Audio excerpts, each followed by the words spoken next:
가치성장 비즈니스 가성비 전략 시간입니다. 오늘은 특별히 하이투자증권 박상현 전문위원과 함께하겠습니다. 안녕하세요. 예, 안녕하세요. 네, 저희가 어제 이 시간에 사실 최근 시장의 반등은 베어마켓 랠리에 불과하다라는 의견을 들었었는데요. 간밤 뉴욕장의 하락과 오늘 우리 시장의 하락을 보면은 베어마켓 랠리도 이제 끝난 것이 아닌가라는 의문도 듭니다. 상승세 꺾이는 건가요? 시장 흐름부터 짚어주시죠. 예, 뭐 결론적으로 말씀드려서 뭐 베어마켓 랠리라는 부분에는 뭐 큰 이견은 없는 것 같긴 한데요.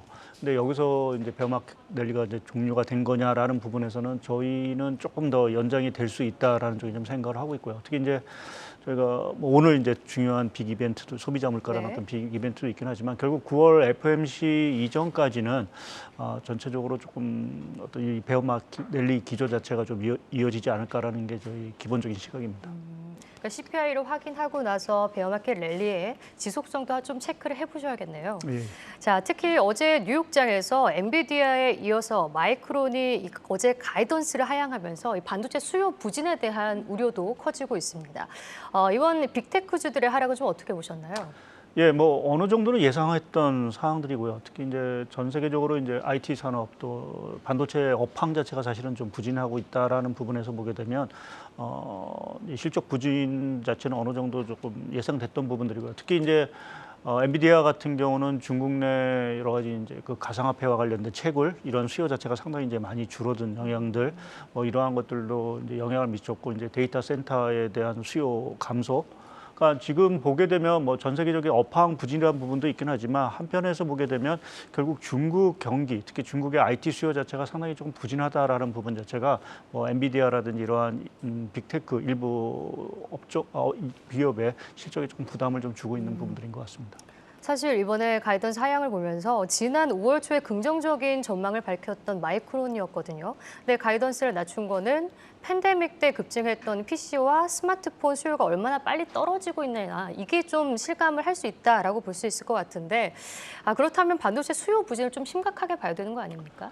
예, 뭐 업황에 대한 부진 자체는 조금 더 이어질 거로 좀 보고 있고요. 뭐 말씀하신 대로 이제 저희가 이제 팬데믹 당시의 어떤 수요 그것이 이제 팬데믹 상황이 조금 이제 완화가 되고 이제 경제 우리가 소위 이제 위드 코로나라고 하죠. 이제 사람들이 이제 집에 있기보다는 사실 이제 밖에 돌아다니면서 전체적으로 이제 기존의 뭐 온라인과 관련된 수요들 뭐 이러한 것들이 상당 부분 많이 둔화가 된 영향들이 결국은 당분간 좀 업황에 악영향을 미칠 것 같고요. 거기에 앞서도 말씀드렸듯이 뭐 미국도 중요한 부분들이긴 하지만 또 하나 글로벌 반도체라든지 IT의 가장 큰 축은 역시 중국인데 네. 중국의 최근에 어떤 각종 경기 상황이라든지 뭐 이러한 또 중국 내 빅테크 규제 문제라든지 또 최근에 들어와서는 뭐 미국이 새로운 공급망 구축과 관련된 여러 가지 지금 압박을 좀 주고 있는 그러한 상황들이어서 그렇게 보면 어떤 시장에 대한 뭐 기업 입장에서 보게 되면 뭐 투자라든지 뭐 이러한 것들이 다소 결국은 주춤할 수밖에 없는 그러한 상황으로 좀 내몰리고 있어서 반도체 업황의 부진 사이클 자체는 조금 더 이어질 공산이 높다고 보고 있고요. 다만 이제 제가 하나 강조드리고 싶은 거는 이러한 업황 사이클이 그러면 뭔가 추세적으로 내년에도 계속해서 안 좋아지고 뭔가 이게 우리가 반도체에 대해서 뭐 2001년 IT 버블과 같은 뭐 새로운 어떤 그 붕괴 뭐 또 이러한 것들로 이어지지 않을까라는 이제 우려감이 있는 부분들이 있는데요. 하나 좀 이제 강조드리고 싶은 거는 미국의 뭐 기업의 실적은 부진하지만 뭐 최근에 나온 GDP 상에서의 그 투자 사이클 특히 이제 뭐 우리가 거기에 보면 이제 무형자산과 관련된 투자가 있습니다. 그 항목자가 지식 재산 생산물 투자라는 이제 항목이 있는데 그 부분의 항목 자체는 결국 한 8분기 연속 지금 두 자릿대 증가세를 계속 유지를 하고 있는 상황들입니다. 그러니까 어찌 보면 그 소위 디지털 전환 뭐 이러한 것들이 여전히 강한 부분들이고 또 오늘 새벽에도 뭐 바이든 대통령이 서명을 했지만 반도체 과학법이라고 해서 미국이 결국 이러한 글로벌 패권 경쟁에서 앞서가기 위해서 이러한 반도체라든지 또 기후 변화와 관련된 여러 가지 또 2차 전지 뭐 이러한 쪽에 투자를 계속 확대한다라는 부분 자체는 결국 IT 업황 자체가 최근에 조금 부진을 하지만 결국 회복이 될 수 있다라는 중요한 시그널이 아닌가라는 쪽에 좀 생각을 하고 있습니다. 그래서 조금 여러 가지 불확실성 자체가 조금 해소가 된다라고 하면 내년 초를 저점으로 해서 전체적으로 반도체 업황이라든지 IT 업황이 좀 회복이 되지 않을까라는 좀 생각을 갖고 있습니다. 네, 근데 사실 우리나라 반도체주들은 올해 내내 힘들었었거든요. 예, 예. 근데 최근에 펠로시 의원의 대만행 그리고 칩보 동맹, 인플레 감축법 그리고 방금 말씀해주신 반도체법까지 해서 긴장이 계속 극대화되는 상황이기 때문에 우리나라 반도체주들이 조금 더 힘든 상황이 아닌가 생각이 드는데요. 그렇다면 우리나라의 반도체 기업들이 조금 더 많이 빠질 가능성도 염두에 둬야 되는 건가요? 그래서 그게 말씀하신 여러 가지 법안들 또 우리가 미중 갈등 문제 이러한 시각에서 본다라고 하면 특히 이제 우리나라 반도체 업황이 조금 뭐 샌드위치 쪽으로 끼어 있는 것이 아닌가라는 이제 불안감이 사실은 좀 있을 수 있는 부분들이 있습니다. 뭐 그것을 저희가 부인할 수는 없는 부분들이고요. 근데 한편에서 보게 되면 결국 이러한 그 갈등이라는 것이 결국 그 얼마만큼 이제 중요성이 있다. 그러니까 이 반도체 산업이라는 것이 얼마만큼 글로벌 경제 또 향후의 어떤 성장성에 있어서 미국이나 중국이 이렇게 치열하게 갈등을 빚을 정도로 이제 상당히 중요하다라는 부분에서 보면 그만큼 성장성에 대한 부분들이 사실 담보가 되는 부분들인 것 같고요. 또 한편에서 보면은 우리가 뭐 LCD도 마찬가지지만 중국이 사실은 그 투자라든지 이런 것들을 통해서 우리나라의 어떤 경쟁력을 사실 빠르게 따라오는 경향들이 있었는데 미국이 그러한 부분에서 조금 태클을 걸어준 게 아닌가. 그러니까 어떻게 보면 중국이 상당 부분 이 초격차라는 부분 자체를 줄일 수 있는 시간 자체에 대해서 조금 더 연장을 시켜주는 어떤 그 결과를 사실 최근에 미중 갈등에서 사실은 저희가 좀 보고 있는 부분들이 있어서 그렇게 보면은 뭐 우리 반도체 입장에서 보면 또 하나의 보호막 자체가 사실은 좀 생긴 것들이 아닌가라는 쪽에 긍정적으로 좀 해석할 부분들이 좀 분명히 있는 것 같습니다. 물론 앞으로 이제 미중 갈등 문제의 불똥 자체가 자칫 이제 우리나라 이제 치포라든지 이런 것들 때문에 우리나라 반도체 어떤 대중 수출에 뭐 악영향을 미칠 가능성은 뭐 배제할 수는 없긴 하지만 중국 입장에서 보면 당장 그렇다고 해서 우리나라 반도체 수입을 안 할 수는 없는 상황들이거든요.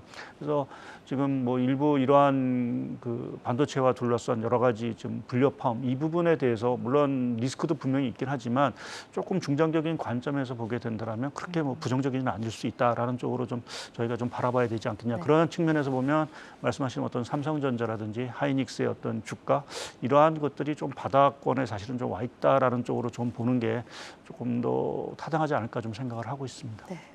그러니까 단기적으로는 조금 악재일 수 있겠지만 어쨌든 보호막이 생긴 걸 수도 있기 때문에 장기적으로는 좀 긍정적인 면도 있다라는 말씀을 해주셨습니다. 그리고 중국 7월 CPI가 오늘 발표가 되었는데 2.7% 상승하면서 예상치를 하회했죠. 이제 시장은 오늘 우리 시간으로 저녁에 발표되는 미국의 7월 CPI에 주목을 하고 있습니다. 컨센서스는 조금 좀 낮아지고 있던데요. 관전 포인트를 한번 짚어주실까요? 예, 일단은 가장 중요한 게 이제 지난 6월달 6.1% 전년동을 비 9.1%였는데 이게 결국 이제 꺾이냐라는 부분이 이제 1차적인 관점일 것 같고요. 또 이 둔화폭 자체가 지금 시장 콘센서스가 8.7%니까 사실은 그것을 조금 이제 밑돌아 준다면 더더욱 이제 좋은 상황들인데 만약 컨센서스보다 그러니까 8.7보다 사실은 좀 뭐 거의 뭐 9%뭐 별로 떨어진 게 아니다라고 하면 또 다시 이제 물가의 쇼크가 올 수 있는 부분들이 하나 있는 것 같고요. 근데 제 개인적으로는 사실은 뭐 에너지 가격이라든지 최근에 식료품 가격 또 공급망 차질 어떤 리스크 이런 것들이 상당히 뭐 완화가 되는 분위기라서 그렇게 보면 어떤 시장 콘센서스 자체에 상당 부분 준하는 어떤 물가가 나오지 않을까라는 쪽에 좀 생각을 하고 있고요.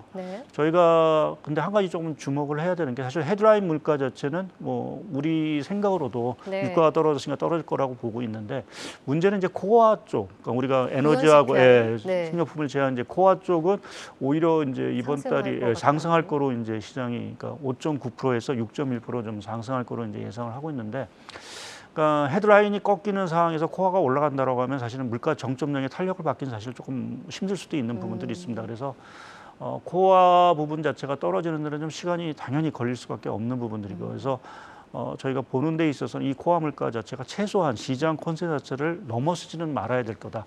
그래서 헤드라인은 꺾이는 상황에서 코어가 너무 오르게 되면 물가 정점이 탄력을 못 받기 때문에 코어 자체가 뭐 지금 오차 보니까 6.1% 내에서 조금 뭐 나오고 헤드라인 자체는 상당히 꺾인다라고 하면 조금 저희가 물가 정점면에 대해서 조금 이제 기대감 자체가 조금 고조될 수 있는 가능성은 있다라는 쪽에 좀 그래서 두 가지 그러니까 헤드라인의 어떤 둔화폭, 코어의 상승폭 이것을 조금은 좀 체크를 하셔야 될 것 같습니다. 그러니까 월가에서도 연준이 금리 인상을 멈추려면은 이 근원 물가가 몇 달간 하락하는 게 전제되어야 한다라고 하더라고요. 네. 그렇기 때문에 오늘 또 발표되는 근원 CPI도 잘 봐야겠습니다.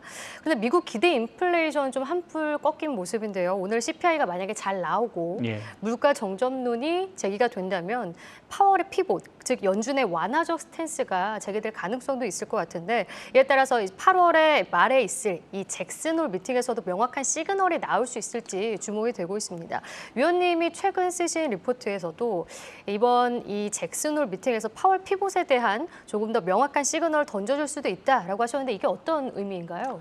예, 통상적으로 보게 되면 이제 9월 달에 대부분 이제 FOMC 회의가 있고요. 이제 그 전에 이제 8월 달에 이제 잭슨홀 미팅이 이제 개최가 되는 게 이제 일반적인 사례인데, 과거 사례를 보게 되면 미 연준의 어떤 통화 정책의 변화 이러한 것들이 사전에 사실 포착이 되는 게 사실 잭슨홀 미팅입니다. 네. 그러니까 거기서 어느 정도 시그널을 주고 그것이 이제 9월 달에 정책에 좀 반영이 되는 게 일반적인 사례였기 때문에 결국 우리가 9월 달에 뭐 지금 분위기 자서는 뭐 75bp를 또 올린 것이 사실 좀 분위기이긴 하지만 결국 뭐 75bp를 9월에 올리는 것이 중요한 것이 아니라 75bp를 올리고 나서 과연 미 연준이 7월 달에 발표한 듯이 연말에 어떤 정책 금리 자체를 3.5 정도로 결국 타겟을 잡는다라고 하면 결국 남은 거는 한 50bp 정도 이제 11월, 12월에 오른 게 50bp 정도니까 그렇게 보면 이제 자이언트 스텝 자체가 결국은 이제 부패되는 어떠한 그러한 네. 결과가 나오기 때문에 그러한 어떤 관련 시그널 자체를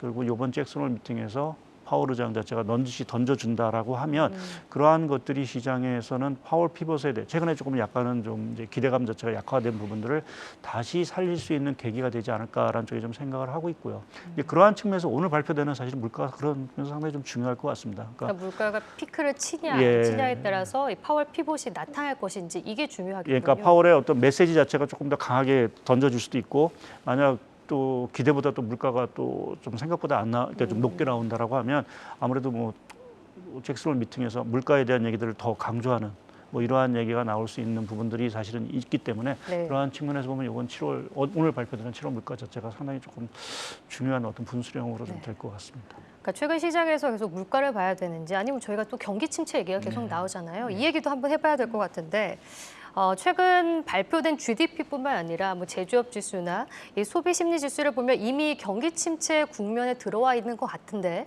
이제는 침체냐 침체가 아니냐가 아니라 이제 침체가 어느 정도인지에 대해서 논해야 될 것 같습니다. 향후 어떤 점들을 유의하면서 이 점을 봐야 될까요? 예, 그 두 가지 관점일 것 같은데요. 하나는 이제 고용 시장인 것 같습니다. 그러니까 지금 그나마 저희가 뭐 고용 시장 때문에 뭐 파월 피벗이라든지 이런 기대감이 약화되긴 했지만 또 한편에서 보면 고용 시장 자체가 워낙 좋기 때문에 미국 경기의 어떤 소비 둔화라든지 이러한 것들이 상당히 방어가 되는 부분들인 것 같고요. 또 한 가지는 이 고용이 좋다라는 거는 이 금리 인상 국면에 있어서 결국 가계나 이러한 쪽에서 부채 부담이 커질 수밖에 없는데 그 부채 부담 자체를 어느 정도 상쇄할 수 있려고 하면 고용 시장 자체가 여전히 당분간 더 견조해 줘야 되는 부분인데 다행스럽게 고용 시장이 아직은 좀 탄탄한 부분들인 것 같습니다. 그래서 과거와는 좀 다른, 그러니까 새로운 이제 뭐 요새 용어들이 많이 나오는데 결국 고용 있는 경기 침체가 아니냐.